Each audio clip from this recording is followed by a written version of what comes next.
Invitamos a Javier Planas, director de investigaciones de la Biblioteca Nacional Mariano Moreno, quien expondrá sobre las investigaciones bibliográficas y catalográficas de la Biblioteca Nacional, principios metodológicos y conceptuales.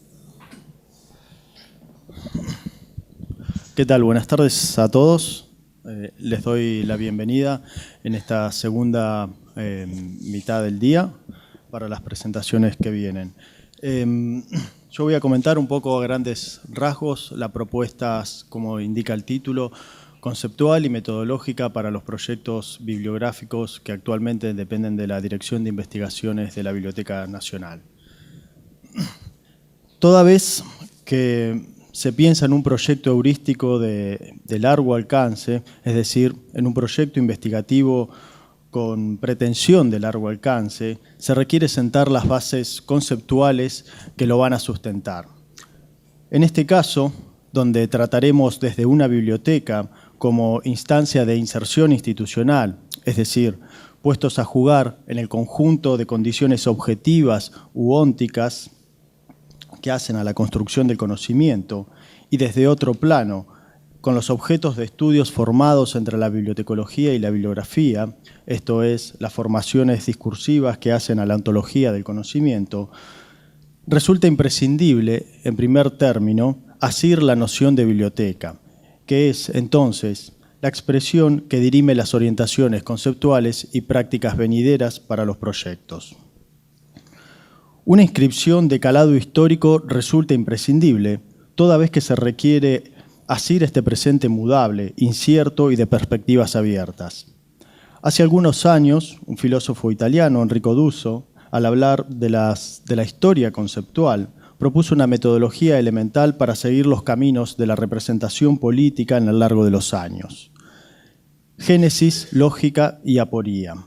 Sumergir el concepto de biblioteca en esta tríada y rastrear las mutaciones es referirse, sin más, al etos bibliotecario contemporáneo, en su inestabilidad relativa, en sus dilemas, en sus sueños y en sus frustraciones.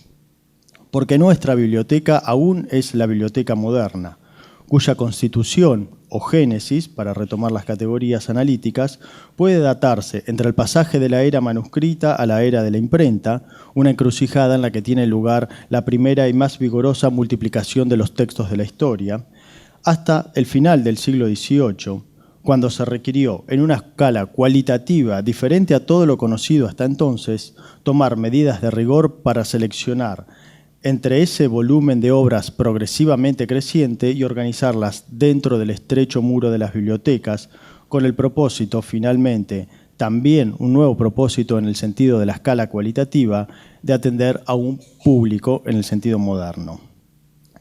La lógica del concepto, es decir, el devenir del concepto biblioteca, se calibra de allí en más, es decir, de finales del siglo XVII en adelante, a partir de tres ejes bien definidos.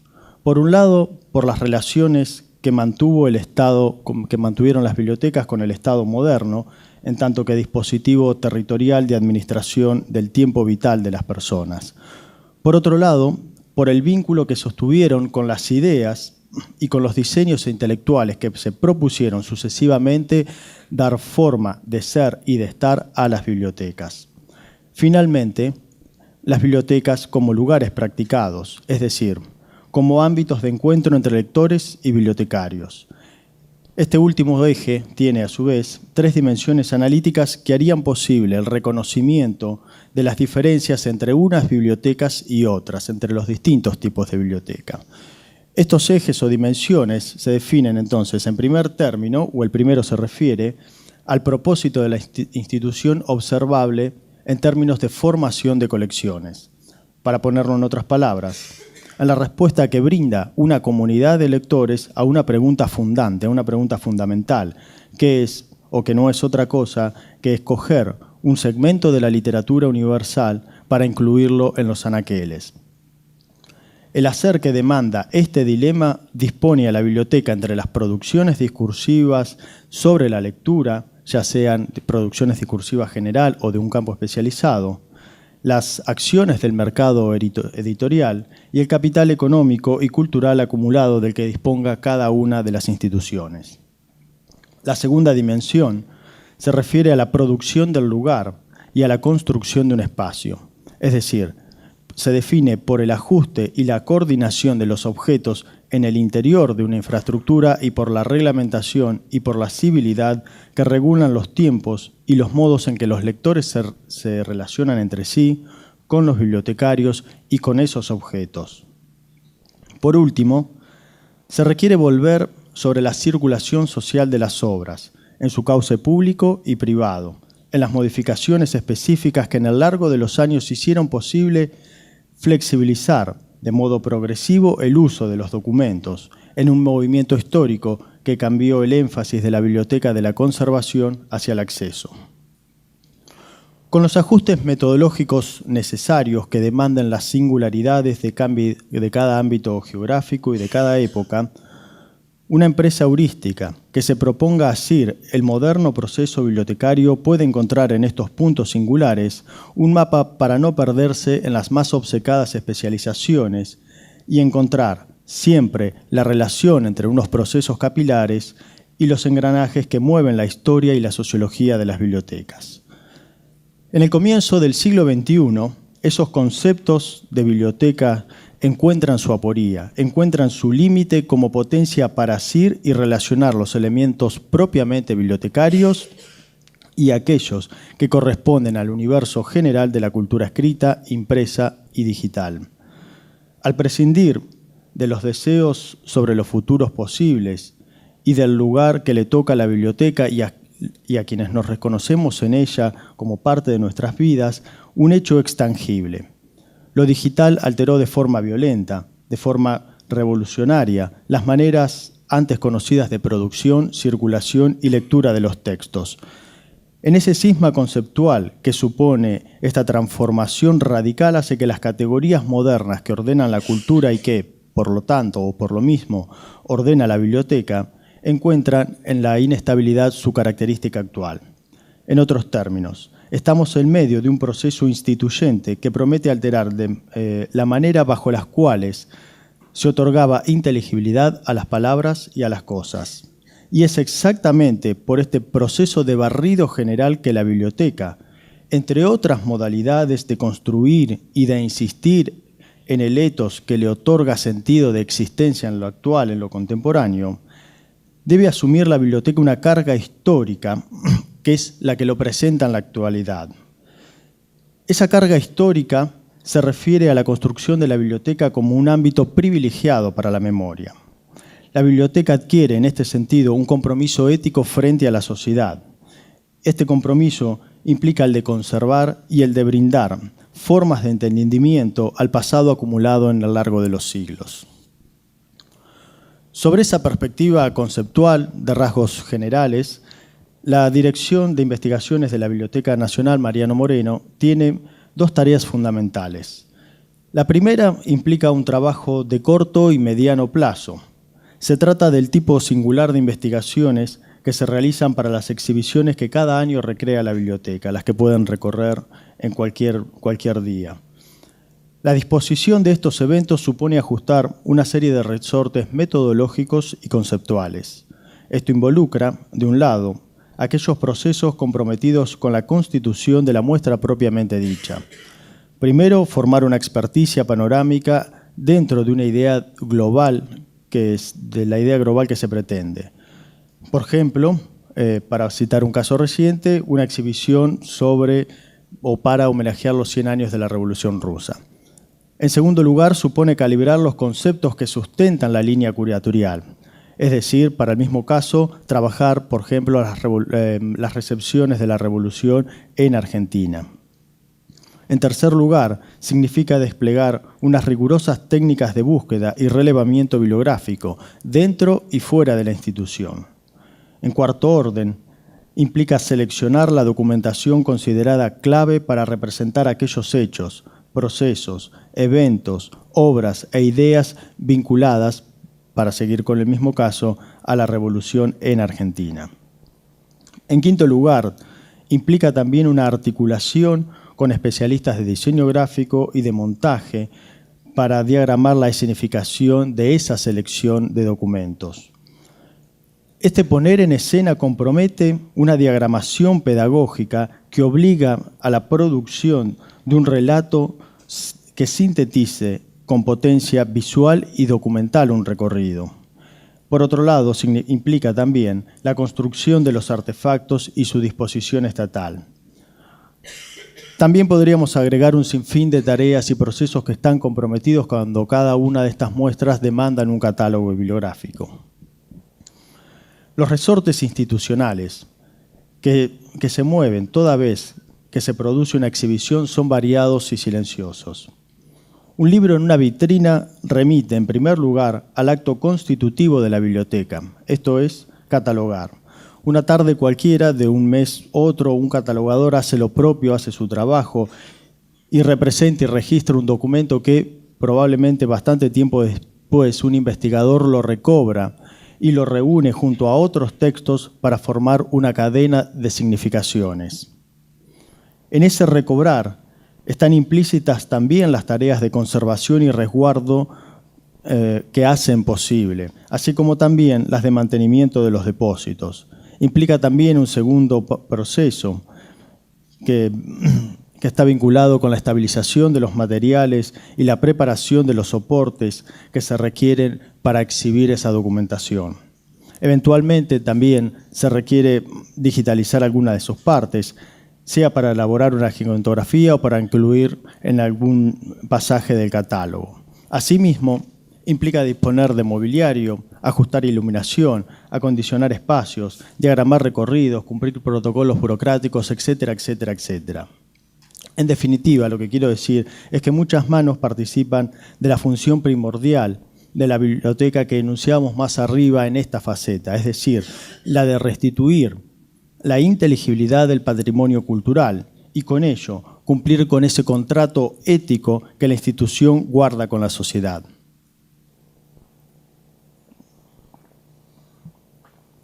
Desde la formación de ese conocimiento panorámico que les comentaba sobre un tema específico hasta el día de la inauguración de la muestra pueden pasar aproximadamente cerca de 6 meses.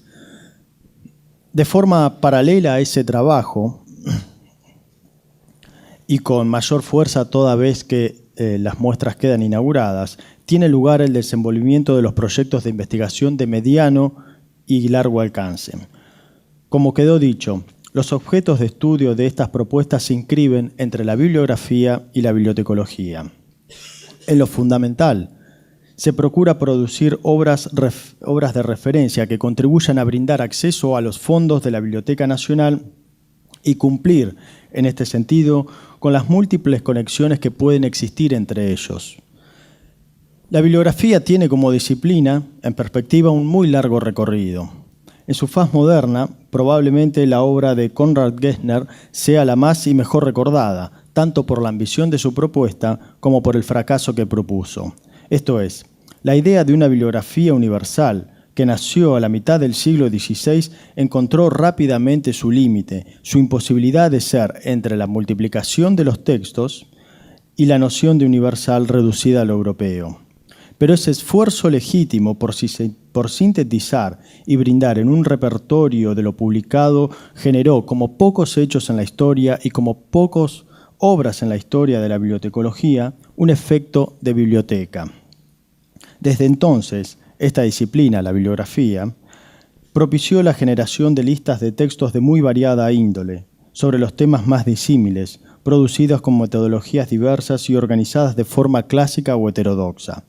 Esos efectos constituyeron en el largo de los años a propiciar un denso tejido referencial.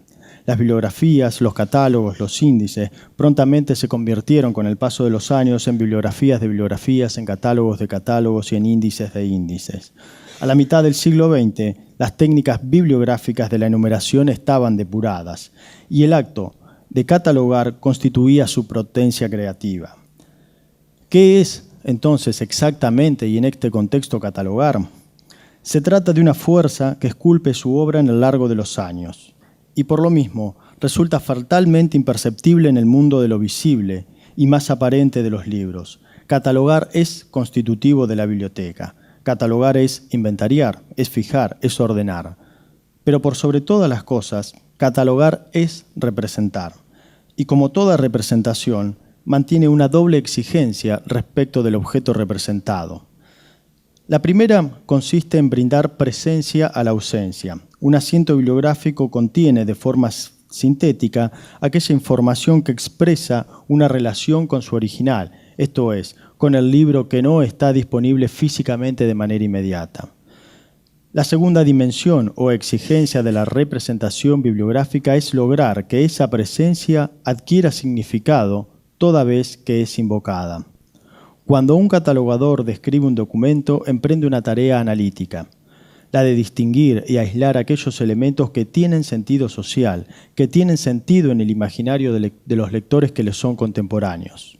En otras palabras, catalogar produce un efecto sincrónico entre el libro, su representación y el universo de la lectura al que pertenece. Por esto mismo, los catálogos no han sido siempre iguales, ni su organización equivalente, ni sus técnicas de composición semejante. Una serie de registros bibliográficos funciona dentro de una economía de conceptos, de expectativas y de valores de los más variados. Ya voy cerrando. Si hoy estamos de acuerdo en que estas categorías, que hay ciertas categorías que no pueden faltar, como las de autor, título, año, etc., es necesario consignar que esto no siempre fue así, y por lo demás, nadie creo se atrevería a vaticinar que esos rótulos continuarán gobernando el flujo del conocimiento escrito por mucho más tiempo. Si catalogar permaneció como inmanencia a la producción de las bibliografías enumerativas, este acto aislado y el alcance de su producto dejó de ser suficiente como expresión comprensiva de aquello que se pretendía representar. Por lo tanto, la teoría bibliográfica salió al cruce de otros campos y otras disciplinas para tomar de allí los préstamos necesarios y comprender, junto a sus propios recorridos y tradiciones, un nuevo horizonte teórico para poder zanjar ese dilema. En este contexto, entre las décadas del 70 y el 80 se gestó progresivamente un consenso disciplinar respecto a la nueva razón bibliográfica. Esto es, un estudio que integrara el análisis de los textos registrados, las maneras en que estos objetos escritos fueron producidos y circularon, así como también los modos en que se leyeron por los públicos lectores de cada momento. Entonces, mientras la bibliotecología avanzó con el refinamiento de sus técnicas para procesar la ingente cantidad de materiales de la más variada índole, la bibliografía encontró en la restitución sociológica de los textos el modo de significar la relación entre un corpus de obras y el mundo impreso que lo produjo. De esta manera, bibliotecología y bibliografía son formaciones complementarias que contribuyen desde planos diferentes a cumplir un mismo objetivo dentro de la biblioteca, instituir herramientas que representen los fondos que conservan, es decir, lograr presencias significadas de las ausencias a las que remiten. Un movimiento de este tipo repara en la vocación de memoria que la biblioteca contemporánea debe conservar entre sus vertientes instituyentes y, en términos instituidos, exige la puesta en acto de una coordinación que articule las diferentes experticias y las voluntades bajo la guía de un objeto bibliográfico específico.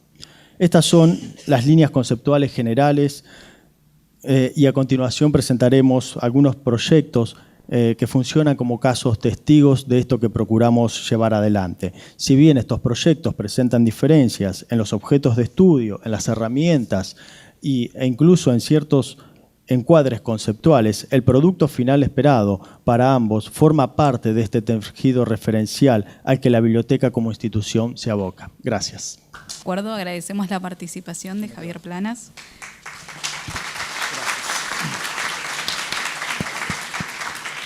Invitamos ahora a Nicolás Reidó, Tomás Juliáquer y Federico Boido, quienes se desempeñan en la Dirección de Investigaciones de la Biblioteca Nacional Mariano Moreno y presentarán su ponencia, Bibliografía de Alfredo Varela, entre las publicaciones y el archivo.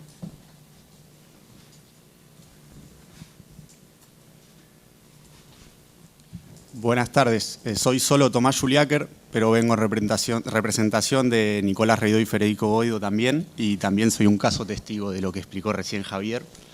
Nuestro proyecto se llama Producción y Circulación de la obra de Alfredo Varela entre el Partido Comunista Argentino, ahí va, y el campo cultural 1936-1984, una perspectiva desde el archivo del autor.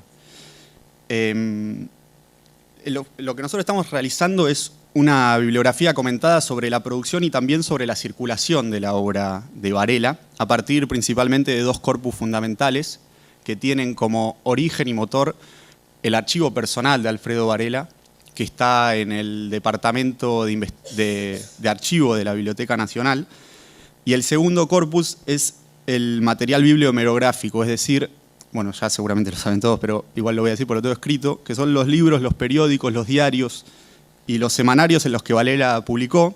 Para eso vamos a trabajar en la sala de libros, estamos trabajando, perdón, en la sala de libros y en la hemeroteca de la Biblioteca Nacional, y también en el Centro de Documentación e Investigación de Culturas de Izquierda, es decir, el CEDINCI, y en la Biblioteca del Partido Comunista Argentino. Creemos que la investigación de ambos corpus nos va a permitir trazar vínculos y relaciones entre el universo de lo público y lo privado, que es uno de los ejes centrales del trabajo. Cuando nos invitaron a participar de estas jornadas, nos juntamos a pensar de qué manera podíamos aportar, siendo que tenemos formación en historia, en filosofía y en letras, y nos pareció que lo mejor, como investigadores, era traer algunas de las preguntas y los problemas que nos surgen cuando investigamos la cultura de izquierdas en Argentina particularmente, y también cuando nos enfrentamos con la fuente, con el material documental, ya sea el archivo o el material hemerográfico. Nos parecía que utilizar este espacio para reflexionar sobre esos problemas podía ayudar a pensar nuevas formas de solucionarlos, que creemos que solo se pueden encontrar colectivamente en un trabajo conjunto. Este es Alfredo Varela. Para el que no conoce, es un escritor y periodista militante, fue un escritor y periodista y traductor militante del Partido Comunista, que sobre todo se destacó por militar en contra del desarme nuclear y por la paz, digamos, durante la Guerra Fría. Fue muy importante la fundación del Consejo Mundial por la Paz, que es un organismo de la paz que vendría a ser algo así como la Organización de las Naciones Unidas, pero de las repúblicas socialistas. Y él tuvo un papel fundamental ahí, no solo en Argentina, sino a nivel mundial. Llegó a ser vicepresidente antes de morir, en los años 80. También él es conocido principalmente porque es el escritor del Río Oscuro, su primer novela en 1943, que acá, como ven, fue llevada al cine con otro título, Con las aguas bajan turbias. El director es Hugo del Carril. Y acá queríamos mostrar un dato importante de las investigaciones que tiene que ver con el problema de investigar la cultura de izquierdas para nosotros, problemas con los que nos fuimos encontrando en la práctica, y es que en los créditos no aparece Alfredo Varela, porque en esa época, en el 52, estaba preso, era un preso político, estaba en Devoto. Él tuvo un gran vínculo con Del Carril, de hecho el libro de Guillermo Con y Javier Trimboli, que investiga esa relación, esa investigación también se basa en el archivo, en el material que está en la biblioteca. Y nada, nos parecía interesante mostrar cómo el nombre por la persecución política no aparece. Por otro lado, esa novela, acá es una traducción en ruso, acá está en ruso, en sueco y en eslovaco. Son 3 de las 16 traducciones que tuvo la novela y que se encuentran también en la biblioteca, que llegaron con la donación del archivo en el 2013. Para realizar esta investigación requerimos articular una serie de categorías teóricas que por un lado nos permitan organizar los documentos primarios y por otro comprender a partir de ellos las relaciones entre la producción textual de Varela y los contextos políticos y culturales de producción y circulación. En este sentido, el proyecto se inscribe en los límites heurísticos planteados por Mackenzie para pensar una sociología de los textos, es decir, para poder hacer un análisis de la producción, de la circulación y la recepción social de las obras en un sentido muy amplio. Recordemos que es una bibliografía razonada lo que estamos haciendo, además de una bibliografía, ¿no? O sea, es una bibliografía, una sociología de los textos. También requerimos volver sobre la noción de campos que traza Bourdieu para entender el modo en que Varela construyó sus redes de relaciones dentro y fuera del espacio delimitado por el partido, y asimismo la singularidad de las condiciones materiales y simbólicas de emergencia y supervivencia de las figuras intelectuales en la Argentina en las décadas centrales del siglo XX nos obligan a trabajar con categorías específicas para estos conceptos, y de ahí tomamos la figura del intelectual escritor, que es de Adriana Petra, en un trabajo que hace sobre el análisis, analiza el Partido Comunista a partir de los intelectuales medios, que no tienen un reconocimiento académico general, y esa figura para nosotros cuadra perfecto con la figura de Varela. Cuando armamos el proyecto, armamos tres objetivos generales. El primero es contribuir al conocimiento de las relaciones que mantuvieron los intelectuales argentinos comunistas con el Partido Comunista Argentino en particular y con el campo intelectual en general. Es decir, atendiendo a esto de que el partido es un margen de acción, a la vez es un límite para los intelectuales, bueno, la idea es analizar cómo se da la relación de Varela con la dirigencia, con las líneas del partido, pero a la vez con el resto del campo intelectual argentino. Como por ejemplo podríamos pensar con Hugo del Carril, también tiene una relación, no es comunista. Profundizar y ampliar el conocimiento sobre la producción y circulación periodística y literaria de Alfredo Varela, édita e inédita, así como también las relaciones que mantuvo con el campo cultural y político de Argentina entre los años 1936 y 1984. Y por último, profundizar la descripción del archivo personal de Alfredo Varela para facilitar el acceso y la consulta de los investigadores. Como señalaba Javier, también es uno de los objetivos principales, obviamente, es facilitar la consulta a todos los usuarios de la biblioteca. En ese sentido estamos trabajando en conjunto con la gente de archivo, después vamos a profundizar un poco sobre eso. A partir de esos objetivos surgen tres objetivos específicos. Voy a leerlos rápidamente y me voy a detener en alguno. Identificar y describir los espacios culturales en los cuales participó Varela, desde su afiliación al Partido Comunista hasta su muerte. Identificar y describir los periódicos y las revistas en los que publicó Varela. Identificar y describir el itinerario y las observaciones que realizó Varela como representante del Partido Comunista y del Consejo Mundial por la Paz a partir de sus diarios de viaje.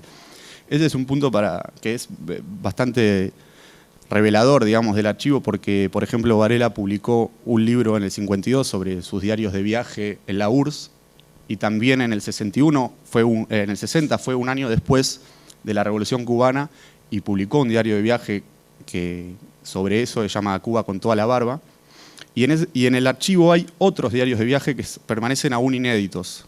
Por ejemplo, hay uno que es sobre Cuba, digamos, él vuelve a Cuba el 62, es decir, 2 años después de la primera vez, y realiza otras anotaciones en las cuales las compara con la primera. Esas investigaciones creemos que estaría buenísimo poder editarlas y que salgan a la luz. Identificar y describir las redes de contactos intelectuales que mantuvo Varela a través de su correspondencia, sus traducciones, las dedicatorias de libros y notas necrológicas. Analizar los temas y los problemas trabajados por Varela a lo largo de su trayectoria periodística y literaria y explicar la autonomía relativa de Alfredo Varela respecto del Partido Comunista Argentino. Bueno, como ya dijimos, el corpus fundamental es el archivo personal de Varela, ese es el motor de esta investigación. Ahí hay una heterogeneidad material muy amplia, correspondencia, hay proyectos de artículos y novelas, traducciones, poemas inéditos, notas necrológicas, cartas, notas con reflexiones personales, entrevistas también. Y en este sentido, los archivos personales los entendemos como distintos a otros tipos de archivos que responden a normas preestablecidas o requerimientos estatales que lo reglamenten.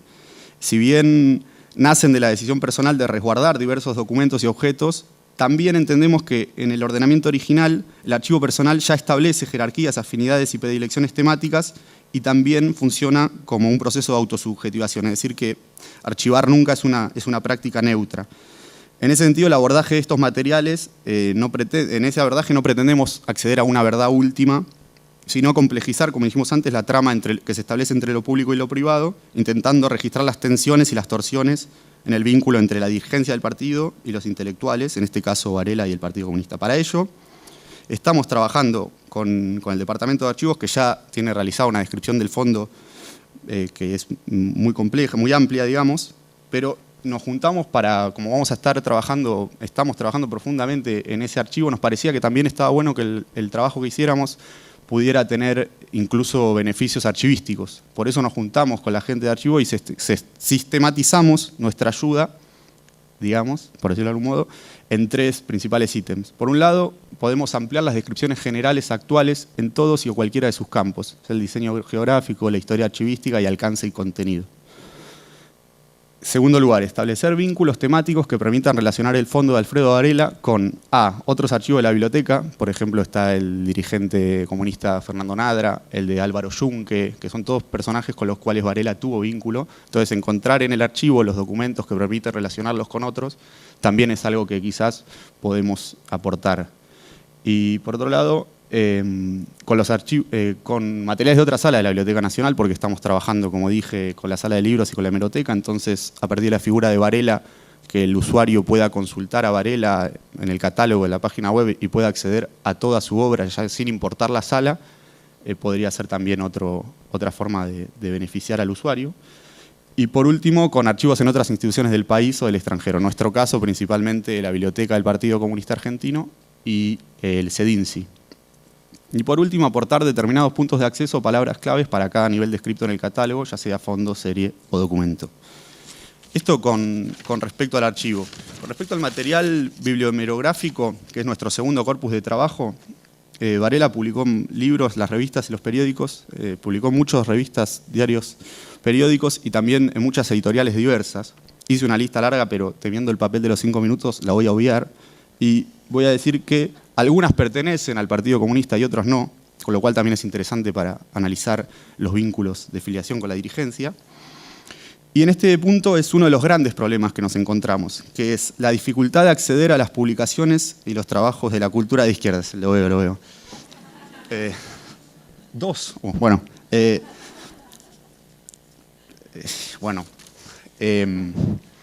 dilema. Me parece importante decir que lo que sí vamos a decir es que un problema es acceder al documento de la cultura de izquierdas porque mucho se ha perdido. Creemos que, por un lado, por la persecución política, por ejemplo, Varela no está en las aguas bajas turbias, por muchas bibliotecas que se han incendiado, que se han perdido, que han sido censuradas, muchos intelectuales presos, el propio Varela.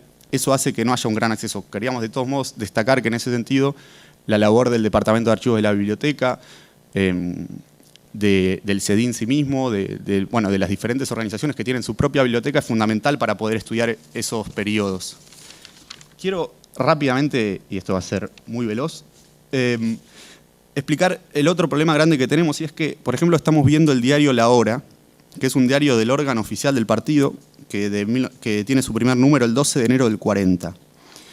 Como el Partido Comunista, una de las políticas era que en general los trabajadores, digamos, rasos no firman sus notas. Los que firman sus notas son el comité de la dirección, digamos, del periódico, del diario, o alguna figura central. Este diario, que es del 40, Varela en ese entonces tenía 26 años y todavía no firmaba con su nombre. Entonces es un problema reconocer qué pertenece a él y qué no. Acá aparecen diferentes artículos que están firmados por corresponsales sin nombre.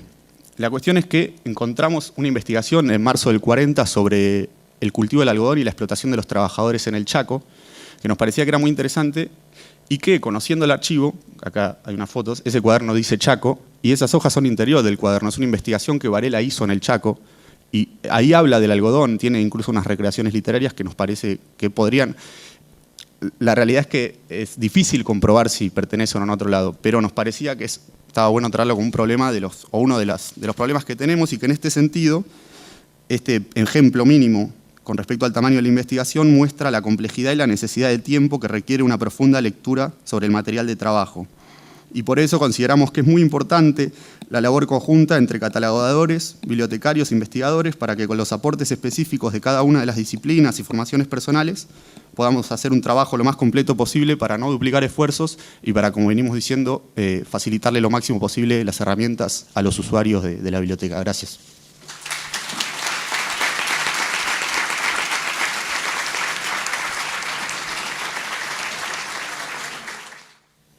Bueno, buenas tardes a todos y a todas. Como recién comentaban, yo vengo en representación de otros 2 compañeros más que formamos parte del equipo que está trabajando en la reconstrucción del catálogo razonado de la Editorial Claridad, que son Lucía Citrín y Lautaro Bianchi, que también se desempeñan en la Dirección de Investigaciones. También tenemos los 3 distintas... venimos de distintas disciplinas, ¿sí? Desde las letras, de la sociología y de la historia, así que el componente multidisciplinar también es parte del equipo y de la edición. De hecho, hay un compañero que estudió 2 carreras, así que tenemos varias carreras en el equipo.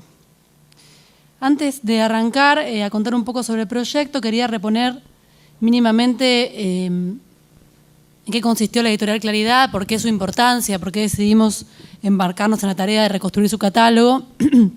Y para arrancar, antes me parece importante contar un poco de qué se trata la figura de Antonio Zamora, que es quien fundó la editorial. Antonio Zamora nace en España en 1896 y viene a la Argentina muy joven. Se afilia mejor dicho, es fundador de la Juventud Socialista Argentina en 1916, que era el ala, digamos, juvenil del Partido Socialista Argentino, que había fundado Palacios cuando rompen con el Partido Socialista. Él es uno de los fundadores, como decía, de ese brazo juvenil. Por ende, tiene un papel protagónico, ¿sí?, en lo que tiene que ver con la estructuración de ese partido. Y recién en 1923 va a afiliarse al Partido Socialista, al que conocemos hasta el día de hoy. Y va a ocupar a lo largo de su vida varios cargos como legislador, digamos, cargos legislativos, como diputado provincial en la provincia de Buenos Aires, va a ocupar también un cargo en la legislatura del partido de Quilmes, es decir, va a tener un papel importante dentro del Partido Socialista. Comento esto porque, bueno, al igual que la figura de Varela, que también es una figura relevante dentro de lo que es la historia del Partido Comunista, el proyecto editorial de Antonio Zamora no se termina de comprender si no se tiene en cuenta la adscripción partidaria de él y, fundamentalmente, cuáles eran las concepciones sobre el campo social que abrazaba el socialismo de ese entonces. ¿Y cuáles eran esas concepciones? El Partido Socialista, a diferencia de lo que después va a ser el Partido Comunista, que también es un desprendimiento del socialismo, inclusive del anarquismo, tenía una estrategia o una lectura sobre cómo debía ser la transformación social, cómo debía llevarse a cabo, que estaba basada en una estrategia gradualista, es decir, no iba a haber un corte disruptivo de un día para el otro con el sistema capitalista, sino una mejora paulatina en las condiciones sociales de los trabajadores, políticas económicas y sociales de los trabajadores. Y esas mejoras estaban dadas, por un lado, por la vía legislativa, es decir, fomentar que se promulgaran leyes favorables a los trabajadores, y por otro lado, por la vía de la educación, ¿sí? En ese sentido se sentían deudores de la gesta iniciada por la generación del 37 y planteaban que lo que había que hacer era educar a ese soberano, digamos, en palabras de Sarmiento, por ejemplo, ¿no? Ellos de hecho lo parafraseaban permanentemente, había que educar al pueblo trabajador para que paulatinamente pudiera hacerse cargo de su destino con mayores herramientas. Lo estoy sintetizando, por ahí queda un poco vulgar, pero básicamente ese sería como el binomio en el que se sustentaba el proyecto político del socialismo en ese momento. Entonces la editorial Claridad va a ser de alguna manera parte de ese proyecto pedagógico del socialismo, si bien no es una editorial del socialismo, y eso es importante, hay que decirlo, porque es parte del problema que tenemos que encarar en esta investigación. Sí, Zamora es una persona que por supuesto no está disociada, sino que entiende su proyecto como editor como parte de su militancia política y social. De hecho, cuando él funda el Partido Socialista, cuando funda la editorial, el Partido Socialista o la cúpula, la plana mayor, digamos, saluda esa fundación. Entonces, Los Pensadores, que es lo que mencionamos acá, es la primera colección que Zamora edita. Es previa a la editorial Claridad, en realidad, y eso también es importante, y hace mucho a cómo se está construyendo el catálogo. Los Pensadores es una colección que la edita en 1922, cuando todavía no es parte del Partido Socialista. Digo esto porque recién en 1923, al año siguiente, se va a anunciar la creación de la editorial, y es justamente el año en que él se afilia al Partido Socialista. Es un dato para tener en cuenta porque puede haber alguna vinculación, ¿no?, en ese sentido. Los Pensadores no fue una editorial, sino una colección de libros folleto que se publicaba periódicamente, es decir, una publicación periódica. Cada una de las obras intentaba reponer un texto completo, ya sea de cuentos, de novela, de ensayística, de teatro. Y eran representativos todos estos textos de lo que, inclusive en palabras del mismo Zamora, podríamos considerar la alta cultura universal. Eran fundamentalmente textos extranjeros, ¿sí?, con una preeminencia de franceses y rusos, lo cual tampoco posiblemente sea casual, digo, ¿no?, porque Francia ha sido la cuna de unas revoluciones más importantes y, bueno, Rusia también, la segunda revolución más importante de la modernidad. Y por ende, el catálogo ya de Los Pensadores da cuenta, en ese sentido, voy a abrir la presentación, disculpen, no soy muy experta con el tema del PowerPoint, de hecho no lo hice yo, lo hizo Lucía, que es más joven y más hábil con estas cosas. El catálogo de los pensadores, como les decía, da cuenta de esa gesta pedagógica que tenía como objetivo alcanzar, ser accesible a los sectores populares de estos conocimientos que consideraba Zamora y el Partido Socialista como imprescindibles para su educación. Acá hay un ejemplo, es la tapa de uno de los libros folletos de los pensadores, en este caso El sepulcro de los vivos, de Dostoyevsky, ¿no?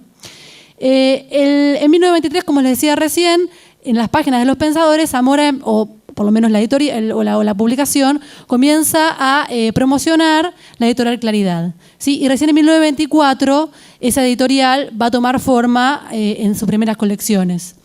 Los pensadores entonces va a tener nada más que un año de vida como libro folleto, porque el año siguiente se convierte en revista,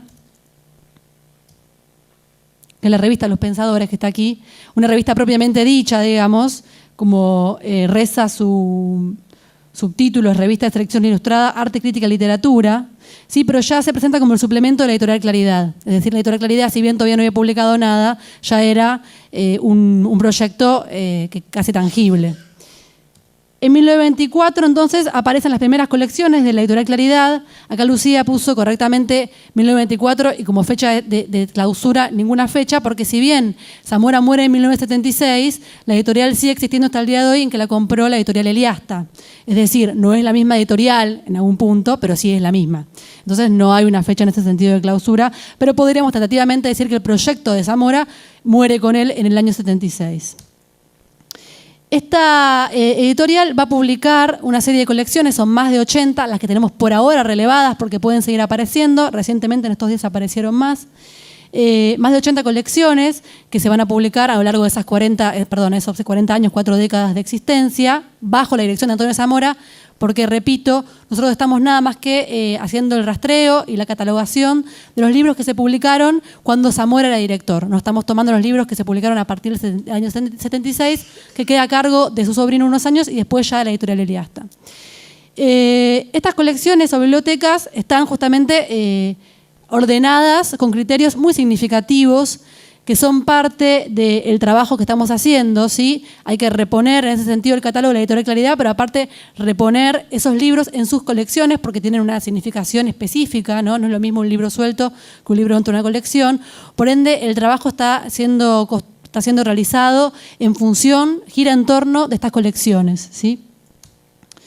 Y como les decía recién, en el año 26, la revista Los Pensadores pasa a ser la revista Claridad, que es una revista emblemática de la historia de las izquierdas de nuestro país, que cierra así efectivamente en 1944, cuando no puede afrontar la subida de los precios del papel en Argentina.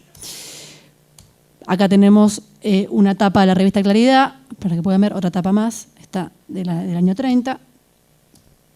Bueno, se detuvo en un rato va a pasar mágicamente a la siguiente diapositiva. Esperemos.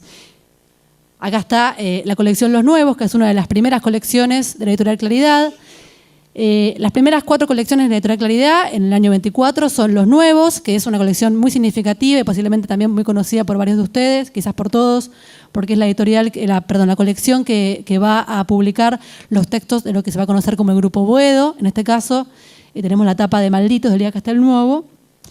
Y otra tapa que podríamos considerar emblemática, ¿no? Por la potencia de la imagen que tiene la tapa, la potencia visual. Esta colección, ya Crítica Social, es de la década del 30. En este caso el título La Mujer Nueva, de Alejandra Kollontai, una referente del pensamiento socialista, feminista además. Bueno, y ya pasando entonces a los objetivos, porque no sé cuánto tiempo voy, pero sospecho que a mí me gusta hablar, así que puede que hable de más. Los objetivos generales, por un lado, tienen que ver con colaborar en la descripción del acervo bibliográfico y del archivo de la editorial Claridad, en vistas a un mayor aprovechamiento por parte del público, que es un poco el espíritu del que también comentaba recién Tomás en el proyecto Varela. Y aquí hago una salvedad, ¿por qué ponemos colaborar también con el archivo? Nosotros no hemos empezado a trabajar con el archivo, con el departamento de archivo, pero sí hace pocas semanas, escasas semanas, entró el archivo de la editorial Claridad a la Biblioteca Nacional, lo cual, bueno, fue un logro importante por parte de la institución, que, bueno, digamos, es el resultado de unas gestiones de varios años que llevamos a cabo junto con el Departamento de Archivos, el área de investigaciones, la Dirección de Investigaciones, mejor dicho, y el Departamento de Archivos. Y, bueno, finalmente, gentilmente, la señora Ana María Cabanelas, que es quien actualmente tiene los derechos de la editorial, donó a la biblioteca un archivo muy valioso que de alguna manera repone algunos datos importantes sobre la vida editorial de Claridad. Por ende, si bien no hemos empezado a trabajar con el archivo, porque está siguiendo los circuitos que corresponden cuando entra un archivo dentro de la institución, bueno, es uno de los objetivos empezar a trabajar con el archivo en conjunto con los trabajadores del Departamento de Archivo. Por otro lado, contribuir al conocimiento de la historia del libro y la edición en nuestro país y específicamente a la referida al mundo de las izquierdas. Esos son los objetivos generales. En referencia a los objetivos específicos, por un lado, en primer lugar, avanzar en un estudio prosopográfico. Prosopográfico refiere a estudios que reconstruyan redes de sociabilidad, que permita reponer los vínculos establecidos por Zamora con distintas figuras del ámbito cultural y político, las responsabilidades y autoridades en torno al armado de las colecciones, prólogos, traducciones, títulos publicados y otras participaciones en la editorial. Esto, recién los compañeros hablaban, bueno, o Tomás hablaba de los problemas que estaban teniendo que afrontar, como por ejemplo el no tener firma algunas notas del diario en el que presumiblemente hubiera escrito Varela. En nuestro caso tenemos un número importante de libros que no llevan la referencia del traductor, a pesar de que Claridad tuvo un corpus importante de libros extranjeros por ende traducidos, y eso es uno de los problemas que tenemos que afrontar, reconstruir redes de sociabilidad para pensar quiénes fueron los encargados de traducir, de qué idiomas, porque muchas veces eran de una segunda lengua, y también quiénes fueron los autores de las colecciones, ¿no? Que no suelen estar consignados en las colecciones, pero sabemos que no fueron todas ideadas por Zamora. Y por último, la relación con figuras vinculadas a otros proyectos editoriales, organizaciones partidarias y espacios de la cultura. Recién les comentaba que la editorial Claridad, si bien Zamora es una figura importante dentro de la historia del Partido Socialista, no se puede adscribir mecánicamente al Partido Socialista. De hecho, inclusive tiene colecciones que uno podría considerar que son difíciles de vincular directamente con las posiciones del Partido Socialista. Así que eso habla de ciertos márgenes de acción y también de la construcción de una serie de relaciones de Zamora con personajes que inclusive no eran parte del círculo socialista, ya sea en el ámbito de la cultura o en el ámbito de la política. El siguiente objetivo específico es reconstruir el itinerario trazado por la editorial y por Antonio Zamora en particular, tomando en cuenta el contexto político, social y cultural. La editorial Claridad también va a mutar y su perfil va a mutar, inclusive la materialidad de los libros va a mutar, y eso no está desligado, no se puede desligar de los diferentes contextos que atraviesa la editorial, que son 4 décadas de historia de nuestro país, ¿no? En el que pasaron cosas significativas. No me quiero detener en ejemplos, pero hay varias modificaciones o notas o elementos de la editorial que dan cuenta también de tensiones dentro del campo político y cultural de la época. Reconstruir a partir del rastreo en el archivo de la editorial Claridad la vida comercial y empresarial de la misma. Y por último, y termino con esto, analizar qué márgenes de autonomía fueron desarrollados por Zamora en su labor de editor respecto al Partido Socialista. Por último, le muestro nada más que muy rápidamente cómo estamos construyendo la ficha, las diferentes entradas que estamos tomando en cuenta para construirla. Y quiero, por último, y es sumamente último, decir que la parte del trabajo se pudo hacer porque pudimos reconstruir todo el acervo de libros que tenemos acá en la editorial Claridad. Esos libros que están consignados como parte de la editorial, como libros publicados por la editorial, han sido catalogados previamente por el área que cataloga, por el área de procesos técnicos, han sido incorporados por las diferentes áreas de la Biblioteca Nacional. Por eso, haciendo un poco honor a lo que decía recién Javier, este proyecto es imposible de pensar si no es en el marco de una institución que tiene diferentes áreas que colaboran entre sí y diferentes experticias y, por supuesto, diferentes disciplinas que colaborativamente pueden construir un proyecto pueden colaborar en un proyecto tan ambicioso y significativo como reconstruir un catálogo numeroso de una editorial como esta. Bueno, muchas gracias.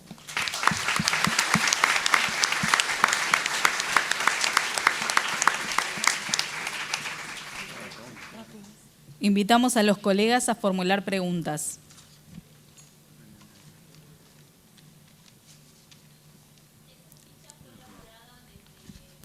El micrófono. Espera un segundito, por favor. Ahí, va rápido.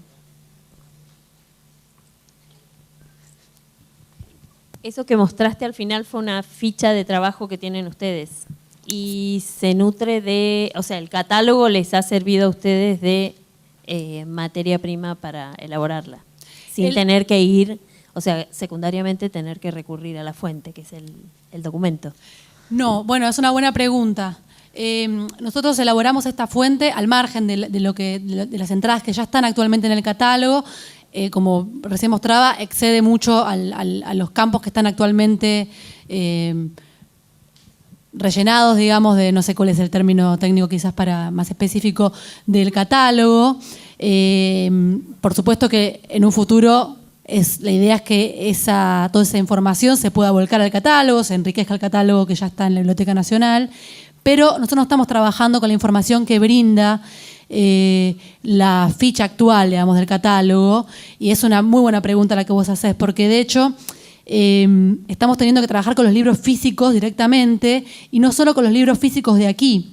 Parte de la colección, de la donación de la editorial, implicó un acervo importantísimo de libros que no tenía la biblioteca, que en algunos casos están súper agotados y que tenía nada más que el reservorio de la editorial. Entonces estamos trabajando con la información que nos brinda el libro en primera mano, no con lo que el repositorio actual de la biblioteca tiene. Y en algunos casos también estamos consignando los libros que sin estar físicamente aquí, ni por ahora en ningún repositorio, porque el segundo paso es empezar a buscarlos en otros repositorios públicos, están consignados ya sea en catálogos de la revista Claridad o en catálogos de los propios libros. De esa manera también nos vamos orientando para después hacer una búsqueda en torno a esos libros que quizás no están acá y que se puedan conseguir, ya sea vía donación o vía compra, en caso de que sean libros significativos que estaría interesante reponer en el acervo de la biblioteca. Así que tu pregunta en realidad era fundamental, yo no llegué a comentar eso, pero es parte de la dinámica de trabajo y hace a lo central del trabajo, digamos, ¿no? A cómo reponer en ese sentido la información. La señora de rosa de la fila del medio tenía una pregunta. Si puede levantar la mano, por favor, ahí, del otro lado. No, yo era una pregunta más general, era consultarles cómo se gestan las líneas temáticas de estos proyectos que estuvieron comentando y qué duración en el tiempo suelen tener.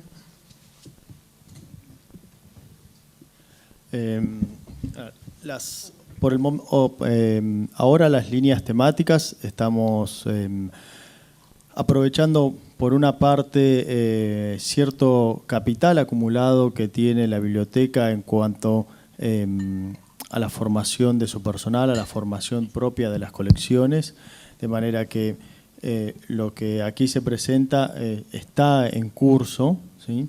La idea siempre es trabajar con los propios fondos de la biblioteca, y como decía, establecer vinculaciones entre esos fondos. En cuanto a los plazos, los proyectos son de mediano y largo plazo. Es difícil a veces establecer un plazo exacto para las investigaciones, pero estimamos que en el término de un año. Como decía en la presentación más general, quienes participamos de estos proyectos específicos, una buena parte del año también estamos afectados a ese otro tipo de investigación que significa las muestras, las exhibiciones bibliomerográficas que se pueden recorrer en la biblioteca.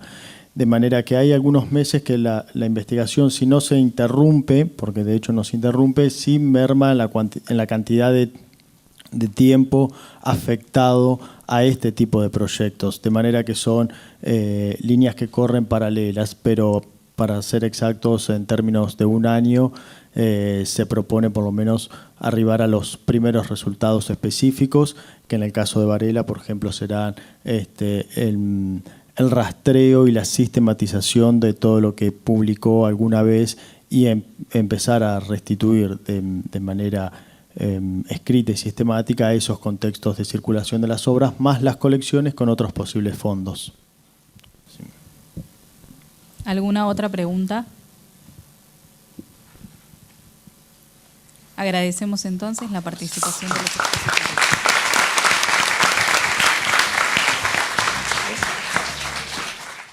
En esta ocasión vamos a hablar de los instrumentos especiales del derecho internacional público y para hablar de instrumentos precisamente del derecho internacional público debemos comenzar estableciendo qué son los tratados. La fuente creadora de las normas jurídicas internacionales más importante del derecho internacional público son precisamente los tratados. Y es en base a estos que se elaboran normas particulares que regulan las futuras conductas de los estados participantes. En un sentido amplio, pueden ser definidos como el acuerdo de voluntades entre dos o más sujetos del derecho internacional que tiende a crear, modificar o extinguir derechos de ese ordenamiento.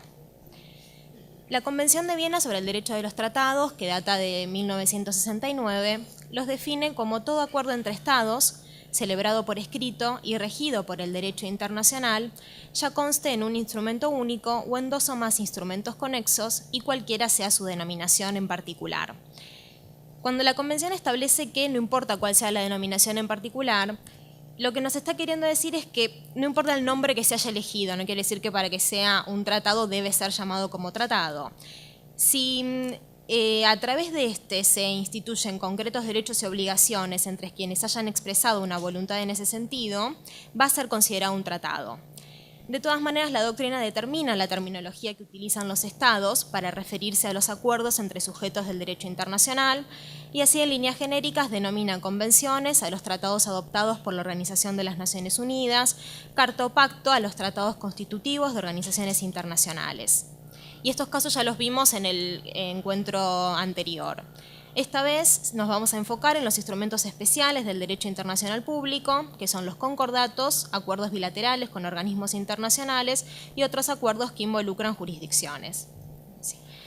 Un concordato es un acuerdo, pacto o tratado entre la Santa Sede y el gobierno de un Estado para regular las relaciones entre ellos en materias de mutuo interés. Los acuerdos bilaterales con organismos internacionales son aquellos celebrados entre un Estado y un organismo internacional, Naciones Unidas, la OEA, en virtud del cual se establecen derechos y obligaciones entre ambos, por ejemplo, un acuerdo de sede. Los otros acuerdos que involucran jurisdicciones las podemos definir por exclusión como todos aquellos que no constituyen tratados internacionales ni contratos y son celebrados entre dos o más jurisdicciones de nivel inferior al nacional o entre un gobierno nacional y una o más jurisdicciones dentro de su país, o entre un gobierno nacional y una o más jurisdicciones de otro país de nivel inferior al nivel nacional del otro país. Cabe destacar que estos acuerdos los firmantes solo pueden obligarse en el marco de sus específicas competencias. Buenas tardes a todos. Nunca es fácil estar acá arriba, aunque estemos con colegas y amigos, así que bien. Las bibliotecas especializadas en ciencias jurídicas se organizan en forma intensa en torno a su especialidad, sirviendo a los intereses de sus usuarios, y su objetivo específico es prestar servicios informativos de primera calidad en el ámbito del derecho. Es por ello que se realiza un exhaustivo análisis bibliográfico para crear sus catálogos y sus registros. Bien. Además de utilizar normativa para la creación de registros compatibles entre sí, ¿sí? En el caso de los tratados internacionales, generalmente siempre hay dos acuerdos, dos ejemplares, una parte y la otra, ¿sí? Bien. Para ello, ¿sí? La ISBD consolidada y las reglas de catalogación nos permiten hacer uso de la descripción de estos acuerdos en forma completa. Como bien dijo Eva, en el quinto encuentro anterior habíamos visto en profundidad lo que eran acuerdos bilaterales con organismos y acuerdos multilaterales, y más de dos. Todo esto está especificado en el capítulo 21 de las reglas de catalogación y lo mismo después de la descripción, ¿sí? Usando la ISBD consolidada, digamos, el capítulo 21 establece cuáles son los puntos de acceso sugeridos para la redacción de esto, ¿sí? Por regla general, la regla 21.1.22 contemplan algunas obras legales, ¿sí? Leyes, decretos, tratados, y recomienda el uso de título uniforme, ¿sí? Esto lo vamos a ver ahora en un ratito, específicamente con los acuerdos de... me sale el acuerdo de ese... no. No, el otro. Concordatos. No, de la Santa Sede, ahí está. Concordatos. De la Santa Sede, los concordatos, ahí está. Bien, la regla, bueno, 2135A1, que es la general de tratados, indica asentar un tratado de este tipo bajo la siguiente orden de preferencia: el encabezamiento del gobierno de una de las partes o el encabezamiento de un asiento catalográfico que esté en primer lugar en el orden en español. Protocolarmente, en los acuerdos, no en los casos de hoy, el ejemplar que el país, ¿cómo se llama esto? Va a ser, digamos, redacta ese acuerdo, va a ir siempre en principio, ¿es así? Sí. El país original y después la contraparte. En los acuerdos en los próximos ejemplos no los vamos a ver así. Bien. La regla 2516B1 nos da la pauta para la redacción de títulos uniformes de tratados internacionales, gobiernos nacionales, intergubernamentales, la Santa Sede y las jurisdicciones que actualmente son de nivel inferior al nacional, pero que mantienen la potestad de firmar tratados. La regla 2516B1 indica que el título uniforme comience con el término tratados para un tratado o otro acuerdo entre dos o más partes, que se agrega el nombre de la otra parte, si existe solamente una parte del otro, y la fecha de la firma de la siguiente forma: año, nombre abreviado del mes y el número del día. Esto es por línea general, ¿sí? Y la regla 2135, que es por lo que estamos hoy acá,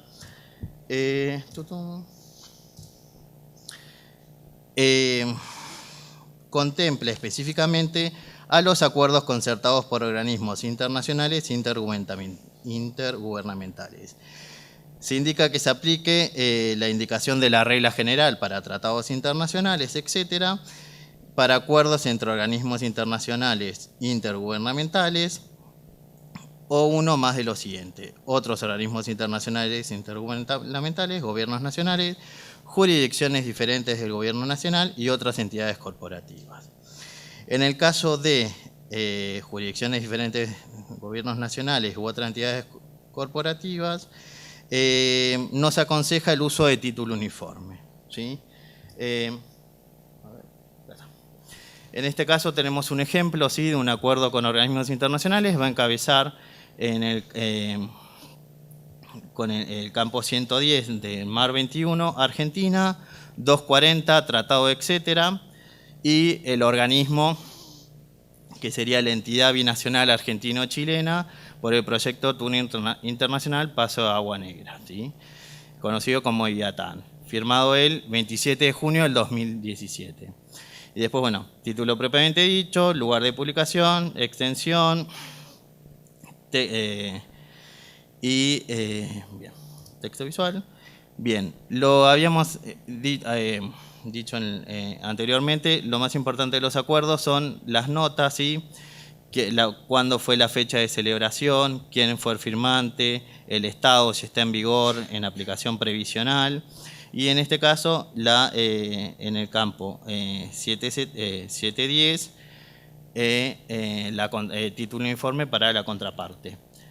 Para acuerdos con la Santa Sede, ¿sí?, vamos a encabezar por Argentina, lo mismo, 110, 240 tratados, contraparte Iglesia Católica, ¿sí?, que es una de las indicaciones de las reglas de catalogación, fecha. Título propiamente dicho, en este caso, como yo les decía, la República Argentina va primero, luego la Santa Sede, bueno, extensión hojas, igualmente las notas, el tipo del tratado. Se me fueron los 10 minutos. suponía que íbamos a ser más breves. Bueno, vigente con modificaciones. Los acuerdos, algunos necesitan aprobación, la mayoría necesita aprobación legislativa. Contraparte, Iglesia Católica, tratado con Argentina, año, lugar y fecha. Otros acuerdos que involucran jurisdicciones, este es un trabalengua, ¿sí? Ya lo explicó Eva. Uno de los casos que encontramos es un acuerdo entre un Estado y una jurisdicción menor a la nacional, ¿sí? En este caso es un memorando de entendimiento entre el Estado de Lagos y el gobierno de la Ciudad de Buenos Aires, ¿sí? También hay acuerdos donde, por ejemplo, ya terminamos. Gracias, sí. Me perdí. En el caso de, por ejemplo, la República Popular China financia proyectos del Teatro Colón, ¿sí? Eso también es uno de los ejemplos. Y, bueno, bilateralidad con jurisdicciones, lo mismo, las notas, los firmantes, fecha de entrada en vigor, ¿sí? Y, bueno, ya estamos cerrando. Los usos de los códigos de catalogación, ¿sí? Y los estándares de descripción nos permiten analizar en forma exhaustiva todos los instrumentos de derecho internacional público, ¿sí? Tanto simples como especiales, para brindar un servicio con alto estándar de calidad y resolver satisfactoriamente las necesidades de la información de los usuarios de las bibliotecas jurídicas. Sí, y en este caso también es importante destacar que el análisis desde el derecho requiere del conocimiento e interpretación de la Convención de Viena de los derechos de tratados que mencionamos antes y la aplicación en cada caso particular, y Daniel lo dijo recién muy bien, que es imprescindible determinar el momento en que nace el vínculo jurídico, con la contraparte obviamente, cuáles son los mecanismos particulares que las partes acordaron para la entrada en vigor, para que el acuerdo continúe vigente y también para que termine, y si en el momento en el que se obligaron efectuaron alguna declaración, reserva o objeción. Eso es fundamental. Y para cerrar, el análisis de los instrumentos del derecho internacional es una tarea compleja y requiere el trabajo interdisciplinario entre los profesionales de derecho y las ciencias sociales en su conjunto. Muchas gracias. Gracias.